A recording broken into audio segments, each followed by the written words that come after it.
jusqu'à 9h, Good Morning Business. Encore une hausse du prix du gaz de 9% en septembre, après 10% en juillet, 5% en août. Comment faire pour se prémunir de ces hausses de tarifs? Peut-être faire jouer la concurrence. C'est pas vous qui allez me dire le contraire, Naïma Idir. Vous êtes présidente de l'Association nationale des opérateurs détaillants en énergie, ANOD. Vous êtes par ailleurs directrice des affaires réglementaires d'Eni. Bonjour. Bonjour. Alors aujourd'hui, les opérateurs alternatifs pour le gaz, c'est 50% de Français qui ont quitté l'ancien GDF devenu Engie, et 30% qui ont quitté EDF et qui ont donc choisi des opérateurs alternatifs que vous représentez au sein de l'ANOD. Est-ce qu'il y a vraiment une concurrence sur les prix? Là, on dit que les tarifs réglementés du gaz vont encore augmenter de 9%. Est-ce qu'on peut trouver moins cher ailleurs?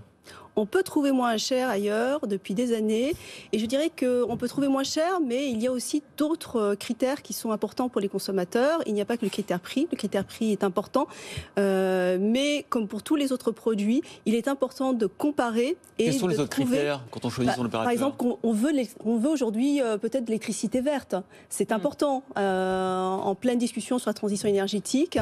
On veut aussi une qualité des services, on veut maîtriser son budget. Vous parliez du gaz qui n'a cessé d'augmenter mois après mois. Il est possible aujourd'hui de souscrire à une offre à prix fixe qui permet du coup de bloquer le prix et de ne pas subir les prochaines hausses des prix de l'électricité ou du gaz. Est-ce que c'est compliqué de changer d'opérateur justement ? C'est très simple, c'est vraiment très simple et c'est sans risque.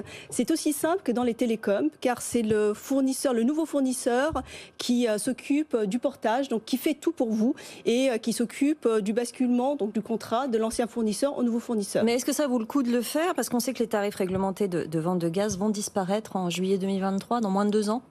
Au contraire, justement, il faut anticiper puisque ces tarifs vont disparaître en juin 2023. Donc autant le faire dès aujourd'hui où les prix sont élevés. Donc autant comparer, regarder finalement quelle est l'offre, quel est le fournisseur qui répond le mieux à votre besoin. Mais c'est quand même parfois compliqué, pas de changer d'opérateur, mais de savoir qui on choisit, parce que vous le disiez, il n'y a pas que le critère du prix, après il y a les critères de la longueur du contrat, l'engagement, les prix bloqués. Vous disiez les énergies vertes. Est-ce que c'est pas un peu du greenwashing? Si je m'abonne à tel opérateur parce qu'il me promet une énergie verte, est-ce que mon électricité, je suis sûr qu'elle soit verte? Comment vous faites pour envoyer l'électricité verte à un client et l'électricité grise à un autre? Alors là-dessus, je peux vous dire que les choses sont très encadrées, les offres des fournisseurs sont très encadrées. On est obligé de communiquer sur quelle est la part d'offres vertes, de production verte dans nos offres. On est obligé de communiquer sur l'origine de cette offre. Donc aujourd'hui, l'avantage, c'est que quand vous faites le choix d'une offre, vous pouvez faire le choix d'une offre du local, vraiment d'une production très locale par rapport à votre consommation, jusqu'à une production qui est européenne. Mais vraiment, Naïma Idir, parce que quand on est connecté au réseau, on est connecté au réseau. Donc l'électricité de mon contrat de tel opérateur dite verte, c'est la même que si j'avais pris un autre opérateur. Quand je suis relié au réseau, je suis relié au réseau, non? Oui, mais la seule différence, c'est que là, vous avez un acte engagé. C'est qu'en prenant une offre verte, vous contribuez à l'augmentation de la production renouvelable. Donc, vous contribuez finalement à la transition énergétique. Donc, c'est la grosse obligez différence. L'opérateur à mieux pondérer, à financer finalement, à contribuer. Vous contribuez au financement du développement de la production renouvelable. Ce que vous dites, c'est que si on regarde les tarifs, si on prend une offre à prix fixe, bon voilà, évidemment, on est calé sur un prix pendant 3-4 ans. Est-ce qu'il n'y a pas un risque derrière que le prix augmente énormément après ce contrat? Alors, l'avantage que vous avez en tant que consommateur particulier, c'est que vous pouvez changer de fournisseur à tout moment. On ne peut pas vous engager sur la durée. Donc, vous pouvez souscrire aujourd'hui effectivement à une offre à prix fixe qui vous permet de bloquer votre prix. Et si demain les prix reprennent, vous pouvez très bien... Ça nécessite une démarche volontaire à chaque fois du consommateur. Tout à fait. On ne peut pas vous obliger à changer d'offre. Par contre, en tant que consommateur, vous pouvez à tout moment changer de contrat, changer de fournisseur. Parlons du mix énergétique français. On voit qu'on est très en retard sur les énergies renouvelables. On a parlé dans nos journaux de l'éolien, par exemple, où les Anglais ont fait un saut de géant. On est loin derrière eux parce qu'évidemment, on privilégie notamment le nucléaire.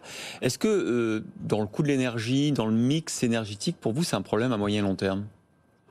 Je dirais que pour le mix, notamment le mix électrique, il faut arriver en France à sortir des positions un peu dogmatiques. Il faut vraiment regarder ça d'un point de vue technico-économique. Aujourd'hui, le nucléaire existant, le nucléaire historique, est compétitif. Donc je pense qu'il est important, surtout en phase de transition énergétique, où il faut des sommes importantes pour pouvoir financer cette transition énergétique, éviter une trop forte augmentation des factures des consommateurs. Donc je pense que le nucléaire historique est compétitif. C'est intéressant ce que vous dites parce que vous rajoutez à chaque fois historique. Oui. Ça veut dire, est-ce que vous pensez que le nucléaire de demain, avec tous les EPR qu'on va financer, ne sera pas compétitif ? Ça se regarde. Je dis que ça se regarde, ça n'est pas évident. Quand on regarde Flamanville, le retard et le surcoût et le coût global du projet, la question se pose, d'autant plus que la production des renouvelables, le coût de production baisse. A beaucoup baissé, énormément. Donc c'est vraiment autant pour le nucléaire historique, encore une fois, il faut le prolonger pour pouvoir faire bénéficier de ces outils le plus longtemps possible les Français, autant sur le nouveau nucléaire. C'est vraiment des choses à regarder dans la durée en regardant l'évolution. Quelle maîtrise aussi? Il faut des incitations pour l'opérateur EDF sur la maîtrise du coût de ces projets. La France se trompe peut-être en réinvestissant dans le nucléaire, mais ça, il faudra attendre 20 ou 30 ans pour le savoir. Tout à fait. Merci Daïma Idir.